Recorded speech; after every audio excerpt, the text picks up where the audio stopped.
It was 1963, the year the 60s properly began. The Beatles' career took off, and on newspaper front pages a scandal played out from which the old Britain of establishment privilege never recovered. John Profumo was the Secretary of State for War and a glamorous Tory politician. He was publicly humiliated, retired from politics, and spent the rest of his life running a charity. Christine Keeler was a model and party girl who'd had an affair with Profumo 2 years earlier. Before the scandal broke, she tried to sell her story to the newspapers. One spirited her away to Spain. By the time she returned, the news had broken and she was mobbed at the airport. And Eugene Ivanov was a KGB spy at the Soviet embassy in London, who'd also been seeing Keeler.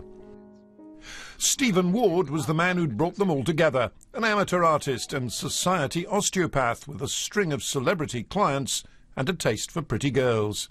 They all feature in a new exhibition at the National Portrait Gallery, where the newspaper front pages are a reminder that the public couldn't get enough of the story.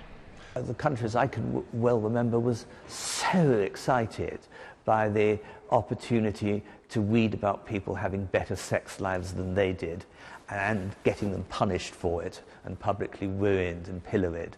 When the rumours about Profumo and Keeler and a Soviet spy were raised in the House of Commons in March 1963, the minister was summoned to a 3 a.m. meeting.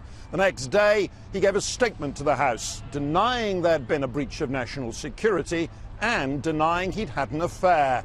That last bit was a lie. By May, his colleagues in government knew it was a lie. On the 5th of June, the rest of the country did too.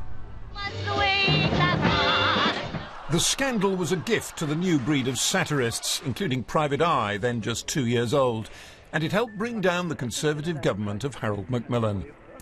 The establishment needed a scapegoat for its humiliation and found one. Stephen Ward was tried on trumped-up charges of living off prostitutes and committed suicide. During his trial, Keeler's friend, Mandy Rice Davis, delivered the most famous line of the whole affair. She'd claimed a well-known peer had slept with her. He denied it, she was told. Well, he would say that, wouldn't he? She replied. Anne Leslie was a young reporter on the Daily Express at the time. I mean, it was the death blow to deferential attitudes. There was a settled feeling of what Britain was. The rich man in his castle, the poor man at his gate. And the Profumo affair said, no, it's not like that at all. The scandal revealed the sleaze and hypocrisy at the heart of the establishment. Never before had newspapers been so bold. The press, at least, has never looked back. Nick Hyam, BBC News.